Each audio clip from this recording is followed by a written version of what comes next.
Estamos leyendo en este último tiempo Lucas capítulo 24.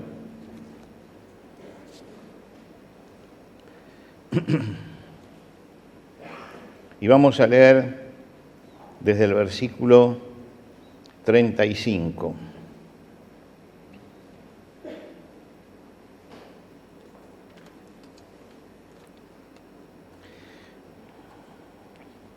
Lucas 24, 35. Y les dijo: estas son las palabras que os hablé estando aún con vosotros. Perdón, me equivoqué el número, creo, no es 35, sino 44 el versículo, ¿puede ser? ¿Sí? Y les dijo: estas son las palabras que os hablé estando aún con vosotros, que era necesario que se cumpliese todo lo que está escrito en mí, en la ley de Moisés, en los profetas y en los salmos. Entonces les abrió el entendimiento para que comprendiesen las Escrituras, y les dijo: así está escrito y así fue necesario que el Cristo padeciese y resucitase de los muertos al tercer día, y que se predicase en su nombre el arrepentimiento y el perdón de pecados en todas las naciones, comenzando desde Jerusalén. Y vosotros sois testigos de estas cosas. He aquí, yo enviaré la promesa de mi Padre sobre vosotros, pero quedaos vosotros en la ciudad de Jerusalén hasta que seáis investidos de poder de lo alto. Hasta aquí nada más en la lectura de la palabra de Dios en esta mañana. El apóstol Pablo, cuando escribe la carta a Tito, es una carta de las que llamamos pastorales, porque fue escrita para hombres que estaban pastoreando la iglesia del Señor. Le dice en una frase muy interesante, le explica la finalidad de la obra de Cristo, el porqué de su entrada al mundo y el porqué de la obra redentora. Y lo hace desde un ángulo distinto al que lo hace en otros pasajes. Él dice: se dio a sí mismo por nosotros para redimirnos de toda iniquidad y para purificar para sí mismo un pueblo propio, celoso de buenas obras. Quiere decir que él está hablando de la finalidad social de la obra de Cristo. Así como la finalidad individual es la salvación de cada persona, la finalidad social es reunir a todos en Cristo. El Señor Jesucristo entonces muere para formar un pueblo que sea su pueblo, la iglesia, el pueblo de Dios. Cuando Pablo escribe a los Efesios, él dice que el Señor murió y resucitó para crear en sí mismo de los dos un solo y nuevo hombre. Quiere decir que cuando unimos estos dos pasajes nos está diciendo que la obra de Cristo tuvo la finalidad de cambiar a las personas en nuevas criaturas, nuevas personas, para formar un pueblo que sea el pueblo suyo y que sea un pueblo distinto. La síntesis de lo que reúnen estas dos frases es que el Señor viene para formar un pueblo propio formado por hombres nuevos. Un pueblo propio formado por hombres nuevos. Por supuesto que esto de formar un pueblo propio y cambiar a los hombres es una aspiración no moderna, muy antigua. Muchos hombres tuvieron la misma aspiración, convocaron, adoctrinaron, impresionaron, y el impacto de pronto pasó, las doctrinas envejecieron, la gente se dispersó, y allí nos quedan como hitos históricos de gente que quiso hacer esto, pero que nunca logró prolongarlo en el tiempo. Sin embargo, Jesús sigue presente, lo que el Señor hizo sigue presente en el tiempo hasta el día de hoy. Su causa, la causa de Cristo, es la única causa que atravesó la historia y que llegó desde hace 2000 años a todos los pueblos y que está todavía vigente. ¿Por qué sucede esto? Porque no basta con reunir gente. Jesús reunió un grupo de discípulos, pero no basta con eso. No basta con adoctrinar a los discípulos, el Señor los adoctrinó, les enseñó muchas cosas esos días, pero no basta con eso. Tuvo 3 años de adoctrinamiento y un lindo grupo de hombres y mujeres que lo seguían. Pero el hombre necesita un cambio espiritual que solo Dios puede hacer. Y si no aparece ese cambio espiritual que solamente Dios puede hacer en el corazón del hombre, no existe ni el hombre nuevo ni el pueblo propio. Porque hay un problema en el hombre, hay un problema en el ser humano, que el ser humano siempre predica la unidad y siempre practica la disgregación. Y fíjese que esto ha sido una constante. Predicar la unidad y llevar a la disgregación. El profeta Isaías describe ese devenir de la historia y dice, todos nosotros nos descarriamos como ovejas, cada cual se apartó por su camino.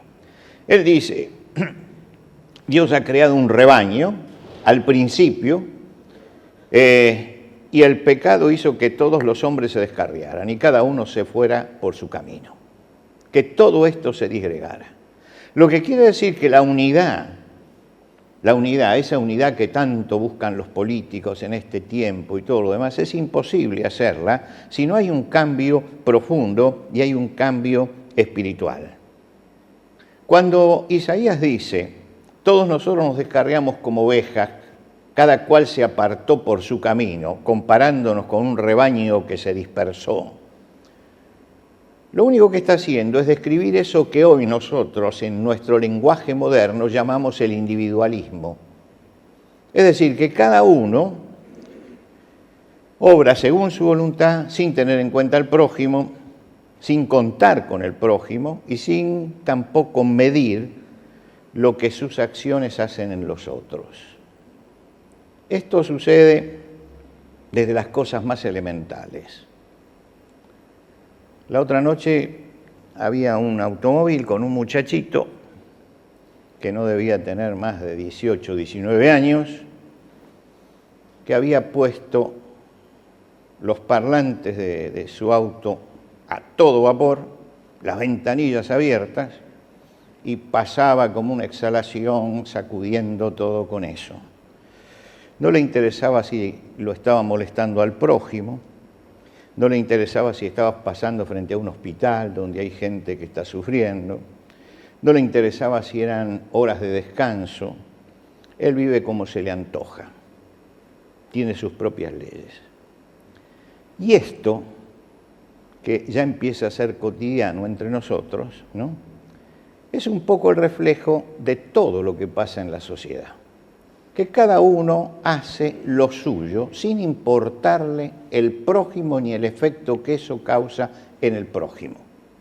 Lo que quiere decir que estamos totalmente disgregados. Vivimos en una sociedad donde cada uno pone sus propias leyes. Y ese es un efecto de la soberbia y es un efecto del pecado. El pecado disgrega, cada uno lo tira para su lado, anestesia a la gente para que no se dé cuenta que todo eso que está haciendo es malo y nos corrompe, que es la gran palabra de toda América Latina en este momento, corrupción. Nos corrompe. Y cuando hablamos de corrupción, ¿de qué estamos hablando? De pecado. Y cuando hablamos de disolución, ¿de qué estamos hablando? De pecado. Y cuando hablamos de alienación de la realidad, que es una forma de hablar de esa anestesia, estamos hablando de pecado. Es decir, el pecado es lo que destruye esta sociedad y el pecado está en cada uno de nosotros. Fracasan todos los esfuerzos por volver a reunir estas cosas. Fracasan todos los esfuerzos por vencer esto. Por eso, dice, nos descarriamos como ovejas, cada cual se apartó por su camino. La visión de Dios de todo esto es, están muertos en sus delitos y pecados. Quiere decir que la disgregación finalmente trae la muerte espiritual. Ahora, ¿cómo volvemos a unirlo? Bueno, el Señor empezó reuniendo a la gente. Empezó adoctrinándolos. Pero ya después que había hecho el sacrificio, porque las palabras que leímos son las del Señor resucitado ya, en esos 40 días les dijo, falta todavía cumplir una promesa. Sin el cumplimiento de esa promesa, no existe ni el pueblo propio ni el hombre nuevo. Y entonces, ¿qué es lo que les dice? Les está diciendo, yo me voy para que algo pase en ustedes, algo pase en ustedes. ¿Cómo volvemos a unir todo esto? Un día Dios lo llamó al profeta Ezequiel, y le dio una visión tremenda. Era un campo de huesos secos. Ahora, esos huesos secos, ¿qué significaban? Significaba que en algún momento había habido vida, que esa vida se había perdido, que la corrupción los había disgregado y que ahora eran un montón de basura, nada más que eso. Y el Señor los lleva y les muestra todos esos huesos secos y le pregunta, ¿podrán vivir estos huesos? Esto que está disgregado, ¿podrá vivir?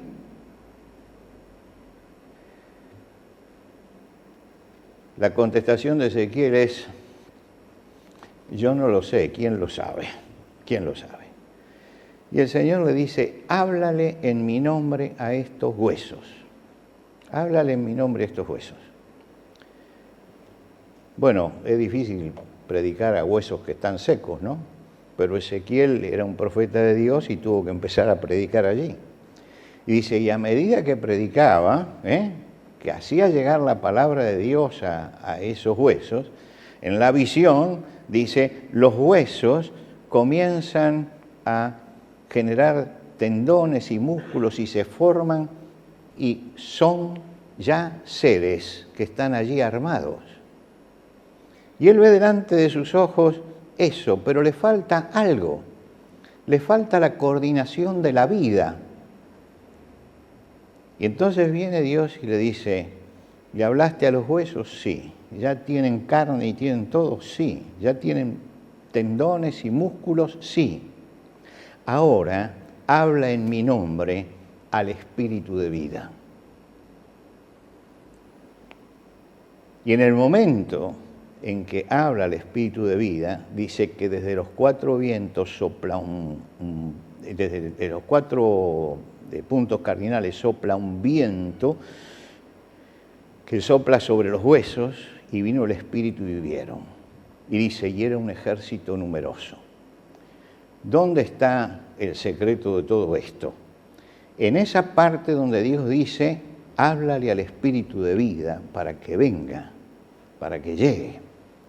Y lo que el Señor le está diciendo en ese momento a los discípulos es, yo he hablado y ustedes ya saben todo, pero ahora que está la obra hecha y todo hecho, todavía falta una cosa. No se muevan ni se vayan de Jerusalén hasta que el Espíritu Santo no venga sobre ustedes. ¿Por qué? Porque si no volvemos a hacer otra disgregación, volvemos a hacer otro problema. Porque lo que da cohesión al cuerpo de Cristo, lo que da unidad al cuerpo de Cristo, es justamente la presencia del Espíritu Santo. Y el Espíritu Santo entonces empieza a obrar en ese pueblo y forma eso que nosotros llamamos la Iglesia del Señor, que no reconoce fronteras humanas, que no reconoce fronteras raciales, que no reconoce fronteras sociales. ¿Por qué? Porque todo el que llega a la Iglesia es uno en Cristo Jesús. Esto se debe justamente a la obra de Cristo cumplida por nosotros y al Espíritu Santo aplicando esto. Esta era una promesa que había dado Jesús. Él dijo, y yo rogaré al Padre y os dará otro consolador para que esté con vosotros. El Espíritu de verdad que mora en vosotros y mora con vosotros y estará en vosotros. Vendré a vosotros. Vendré a vosotros. Y hay que juntar estas dos cosas. ¿Qué es este Espíritu Santo que viene? Es el Espíritu de Cristo que llega a nosotros. Cuando usted lee la carta a los Romanos, usted va a ver que se habla del Espíritu Santo y el Espíritu de Cristo como sinónimos, ¿no? Hablando de la misma cosa. El Espíritu Santo es aquello que Pablo en los Colosenses dice, es Cristo en nosotros, la esperanza de gloria. Esto es lo que los discípulos esperaban. El Señor les habló entre la resurrección, la Pascua y Pentecostés, en esos 50 días. Y les estuvo diciendo, la obra está completa, el pecado ha sido pagado, pero para formar el cuerpo necesitamos al Espíritu Santo. Y no se vayan de aquí ni hagan nada hasta que el Espíritu Santo no venga y forme el cuerpo de Cristo. ¿Por qué? Porque la iglesia es el cuerpo de Cristo. Y todos nosotros formamos el cuerpo de Cristo presente en la historia. Y cada uno de nosotros, al ingresar, al convertirnos a Cristo, ingresamos a ese cuerpo y recibimos el bautismo del Espíritu Santo. En ese momento, el bautismo del Espíritu Santo es una realidad en nosotros. ¿Cuántas veces se bautizó usted? Una vez nos bautizamos, ¿no es cierto? ¿Por qué? Porque somos un cuerpo. Nuestro cuerpo no es el mismo. Yo me bauticé hace no sé cuántos años, dejémoslo ahí, casi 60. Me bauticé, mi cuerpo ya no es el mismo, ha sido renovada, las células, todo, pero no me bautizo de vuelta porque cambiaron las células. No me bautizo de vuelta, ya está el cuerpo bautizado. La iglesia como cuerpo fue bautizado en el día de Pentecostés y cuando yo entro como una nueva célula en el cuerpo de Cristo. ¿Entendemos esto? ¿Sí?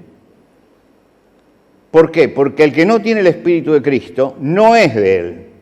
No es de Él. Entonces yo llego a Cristo y tengo el Espíritu de Cristo, entro a formar parte del pueblo de Dios. Los enemigos de Cristo lo crucificaron y se sacaron un problema de encima, porque para eso lo crucificaron, porque Jesús empezaba a representar un problema. Los discípulos estaban claudicantes, temerosos, escapándose, cada uno se apartó por su camino. Cada uno se apartó por su camino. Jesús vino, los recogió a todos, los reunió allí y le dijo, para que esto no pase más, tienen que entender y tienen que esperar, porque va a venir el Espíritu Santo. Todos tenemos el Espíritu Santo. Vosotros no vivís según la carne, sino según el Espíritu, si es que el Espíritu de Dios mora en vosotros. Y si alguno no tiene el Espíritu de Cristo, no es de Él. Es claro esto, ¿no? El que no lo tiene, no es de Él. Era un cuerpo lo que nació aquel día, unido por el Espíritu Santo. El Señor estaba con ellos para siempre. Ahora el Señor dijo que el Espíritu Santo está en nosotros y está en tu vida, el asunto, y tú tienes el Espíritu Santo. No dudes de esto, esta es una realidad, que cuando uno cree, tiene el Espíritu Santo. Ahora, el asunto es si el Espíritu Santo te tiene a ti. Que esta es otra cosa. Yo puedo tener el Espíritu Santo, pero no puedo a lo mejor dejar que el Espíritu Santo obre como debe obrar en mi vida. Entonces tengo el Espíritu Santo, pero no rebosa mi vida espiritual. No rebosa mi vida espiritual todos los días. ¿Por qué? Porque tengo el Espíritu Santo, pero no dejo que el Espíritu Santo obre dentro de mi vida. No estoy buscando la dirección del Señor cada día para que Él me guíe. Cuando el Señor estaba conversando con la samaritana, que ella tal vez no podía entender ciertas cosas espirituales en ese momento, le dijo, yo les voy a dar un agua y el agua que yo les daré será en la persona una fuente de agua que emane para vida eterna. La fuente de agua es el manantial puro que sale de la roca. Dice, será un manantial de agua pura que emane, que salga hacia afuera. Y Dios lo que quiere hacer de nosotros es que allí donde estemos seamos manantiales de vida. Claro, a veces no dejamos que Dios actúe en nosotros y entonces no nos transformamos en manantiales de vida, sino que nos transformamos en agentes de amargura. Amargura para adentro y amargura para afuera. Cada vez que usted ve a un cristiano amargado, piense que tiene algo anda mal con el Espíritu Santo. Algo anda mal en su vida espiritual. Algo está andando mal. Cada vez que ve a alguien que se queja es porque algo anda mal con el Espíritu Santo. Cada vez que ve a alguien que ve la paja en el ojo ajeno, como el artículo de hoy, la paja en el ojo ajeno y no ve la paja en el propio, es porque está en problemas con el Espíritu Santo. Siempre pasa eso. Siempre pasa eso. La consecuencia de no entregar nuestra vida al Señor es lo que trae todos los males a nuestra existencia, todos los males. Entonces empiezo a mirar y miro todas las cosas negativas. Las veo todas negativas. Me crucé con un hermano y ese hermano no me saludó. Pues andá y saludalo vos. No te vio, hermano. ¿Qué problema tenés? Pero indudablemente la vida espiritual no está andando como conviene y entonces ya encontró un motivo para sentirse mal.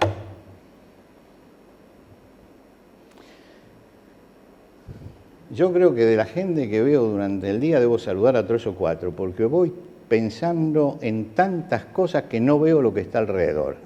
Y hay hermanos que me dicen, he pasado al lado suyo, lo saludé y ni me vio. Y yo le digo, mire, disculpe, pero la verdad que no lo vi. No lo vi. Ahora, ya algunos ya lo saben. Entonces pasan, me saludan y siguen y dicen, hoy está. Bueno, ¿por qué? Porque estamos abstraídos muchas veces con cosas que están pasando dentro nuestro, ¿no? Con cosas que estamos buscando, que estamos pensando. Entonces, tenemos que saber que muchas veces cuando vemos el mal en el otro, el mal está en nosotros, no en el otro. Está en nosotros, no en el otro. Por eso el apóstol dice, examinaos a vosotros mismos si estáis en la fe. Primero tengo que saber dónde estoy parado espiritualmente. Y una vez que sé dónde estoy parado espiritualmente, entonces dejo que el Espíritu Santo obre en mí. El que cree en mí, dijo el Señor Jesucristo, ríos de agua viva correrán de su interior. Ríos de agua viva correrán de su interior.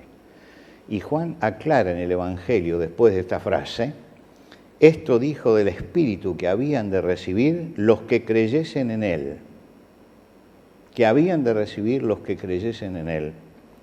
Porque aún no había venido el Espíritu Santo, porque Jesús no había sido todavía glorificado. Yo quiero preguntarte, ¿tienes al Señor en tu vida? El Señor quiere que estés entonces satisfecho, que tengas paz y que vivas con esperanza. Que vivas en medio de las dificultades de la vida. Que aprendas a surfear las olas terribles de la sociedad. Que no pierdas el gozo del Señor a pesar de lo que pasa. Que no le pidas al Señor el cielo en la tierra, sino la fuerza para vivir tu cielo interior en esta tierra tan compleja en la que nosotros estamos. Y el Señor quiere que cada uno sea una fuente de bendición para los demás. Ser una bendición, una fuente de bendición para la familia, ser una fuente de bendición para los amigos, ser una fuente de bendición para los compañeros de trabajo, ser una fuente de bendición allí donde estoy. El Señor no dijo que no tendríamos problema, que todo nos iría bien. El Señor dijo que tenemos que ser bendición a pesar de tener aflicciones en el mundo. Y este es el gran mensaje que les trajo Jesucristo ese día. Ellos vieron a Jesús resucitado y dijeron, está todo listo. Y Jesús le dijo, no, hay una promesa que falta cumplir todavía. Hay una promesa. Y esa promesa es que el Espíritu Santo tiene que descender y hacer de ustedes un cuerpo. No se muevan de Jerusalén. El domingo que viene, de acuerdo al calendario lunar, se cumplen exactamente 50 días de la Pascua. 50 días de la Pascua es el día de Pentecostés. Es día para recordar justamente lo que el Señor significa para nosotros y lo que significa formar parte del pueblo de Cristo. Nosotros estamos hoy aquí todos unidos alrededor de la palabra de Dios, nos hemos unido alrededor del pan y del vino y hemos recordado al Señor. Ahora vamos a salir. Y cuando salgamos nos vamos a disgregar, cada uno por su lado, pero seguimos unidos los unos a los otros en Cristo Jesús. Y allí donde estamos, llevamos el manantial de vida de Jesucristo y llevamos la luz de Jesucristo. Y tenemos que pedir al Señor que esta semana, que la comenzamos cada uno en su lugar, allí donde estamos, podamos iluminar y podamos hacer que el agua de vida llegue a todos los que están alrededor. porque el Señor dijo, y serás bendición. Y esto es algo que cada uno de nosotros tiene que tomarse a pecho. Allí donde yo estoy, tengo que ser una bendición para los demás. Nos ponemos de pie.